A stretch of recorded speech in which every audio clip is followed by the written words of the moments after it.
کیا النور کا یہ پلان ہے کہ کوئی ویمن یونیورسٹی ہونی چاہیے کم از کم؟ جی بالکل، عنقریب انشاءاللہ. زبردست، یہ بہت ضروری ہے. اور اسی طرح جس طرح آپ نے ایک پیغام محبت کا دیا، لوگوں کو جوڑنے کا دیا، وحدت کا دیا، اسی کے ساتھ ساتھ ڈاکٹر صاحبہ میں یقیناً ان لوگوں کے ذہنوں میں بھی سوال ہوگا جو ناقدین بھی ہیں اور جو اپنے بھی ہیں، جو آپ کے ایڈمائرر بھی ہیں، اور ایڈمائرر کی بہت بڑی تعداد پوری دنیا میں آپ کو سنتی، دیکھتی اور پسند بھی کرتی ہے. جو تھم نیلز بہت سارے ایسے آج کل آپ کے نام سے، ڈاکٹر فرحت ہاشمی صاحبہ کے نام سے بنائے جاتے ہیں، پیجز کریٹ کیے جاتے ہیں، اور تھم نیل اتنے تو ان کے اوپر ذو معنی فکرے لکھے ہوئے ہیں کہ یقیناً وہ لوگ جو ناقدین ہیں وہ آپ سے اس کو منسوب کرنا چاہتے ہیں. آپ اس حوالے سے کیا کہنا چاہیں گی؟ ہمیں تو یقیناً ادراک اس بات کا ہے کہ اس کے پیچھے جو لوگ ویورشپ کا دھندا ہے وہ چل رہا ہے، لیکن آپ اس کو اپنی زبان سے خود چونکہ جب کہیں گی یقیناً دیکھنے والوں کو اس سے زیادہ استفادہ حاصل ہوگا کہ جو بات آپ کہیں گی.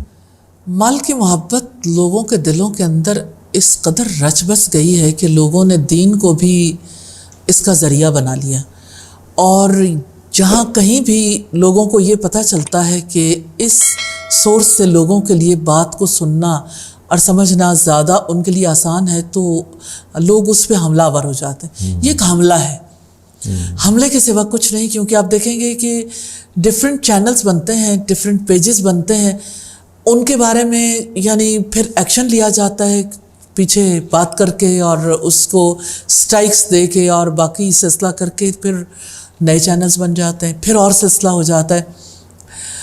اللہ سبحانہ وتعالیٰ پاکستان میں سائبر کرائم کو روکنے کے لیے جس طرح سے گورنمنٹ کی طرف سے بھی کوشش ہے، ہمیں بھی توفیق دے کہ ہم یہ ہیلپ لے کے تو ان سے بچ سکیں. لیکن یہ ہے کہ مجھے ایسے ابلیسی وار زیادہ لگتا ہے کہ مسلسل جو ہے وہ ایک حق بات کو مشکوک بنانے کے لیے لوگوں کے دلوں میں ایسی بات ڈالتے ہیں جس کی وجہ سے لوگ جو ہیں وہ اپنا مال کمانے کے لیے اس طرح کی ٹیکٹکس یوز کرتے ہیں. ڈاکٹر فرحت صاحبہ جو ہے ان کے نوٹس میں جب کبھی بھی ایسی چیزیں آتی ہیں تو الحمدللہ یعنی لاسٹ ٹائم بھی انہوں نے اس کے اوپر بڑا سخت ایکشن لیا تھا. لیکن یہ ہے کہ سوسائٹی میں ایسے لوگوں کی تعداد بہت زیادہ ہے، بہت زیادہ، اور وہ ایک طرف اگر ایکشن لیتے ہیں تو آگے اور چینلز آ جاتے ہیں. سوشل میڈیا نے تو کسی کی عزت نفس کو مجروح کرنے کا کوئی حصہ چھوڑا بھی نہیں جہاں فائدہ ایک طرف ہے. تو اس میں ڈاکٹر صاحبہ اینڈ پہ میں چاہوں گا کوئی پیغام آپ جو دیکھنے والوں کو دینا چاہیں، اور خاص طور پر اس سے قبل میں چاہوں گا کہ یہ بتائیے کہ آپ کس کو لائف میں اپنا مینٹور، اپنا استاد تصور کرتی ہیں اور جن سے آپ بہت انسپائرڈ بھی ہیں؟ میرے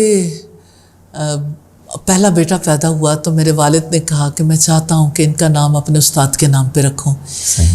مولانا شبیر احمد عثمانی ان کے استاد تھے. تو میں نے ان سے کہا کیونکہ ہماری آپس میں کوئی یعنی جو ہم بات کہنا چاہتے تھے ہمارے والد نے اتنا ہمیں ٹرینڈ کیا تھا کہ ہم برملا وہ بات کہہ لیتے.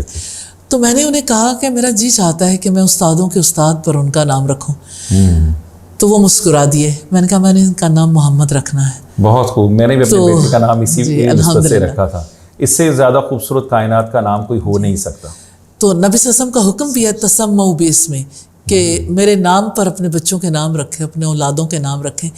تو میں اسی ریفرنس سے بتانا چاہتی ہوں کہ میں محمد صلی اللہ علیہ وسلم کو آئیڈیلائز کرتی ہوں. میرے مائنڈ سے آپ صلی اللہ علیہ وسلم کی بات، آپ کی تعلیمات، آپ کا چلنا پھرنا، آپ نے جیسے زندگی گزاری، میرے ذہن سے وہ یعنی چیزیں کسی وقت میں مس نہیں ہوتی الحمدللہ. اور میں کوشش کرتی ہوں مس نہ ہو، کہ میں جس وقت یعنی ان فضاؤں میں بھی جاتی ہوں، حج کرنے، عمرہ کرنے، ان علاقوں میں بھی، تو مجھے اصل میں وہ انسپریشن لینی ہوتی ہے کہ رسول اللہ صلی اللہ علیہ وسلم نے یہاں جب وقت گزارا تھا، پھر میں ان ہواؤں فضاؤں میں بیٹھے ہوئے، پھر اس ماحول میں کہ یہ کیا کیا چیزیں ہیں جو گواہ بنی تھیں اس کی. اور اللہ سبحانہ و تعالیٰ ہمیں توفیق دے کہ ہم ان کو بھرپور طریقے سے فالو کر سکیں، اور جہاں کمی رہ جاتی ہے اللہ تعالیٰ ہمیں معاف کر دے.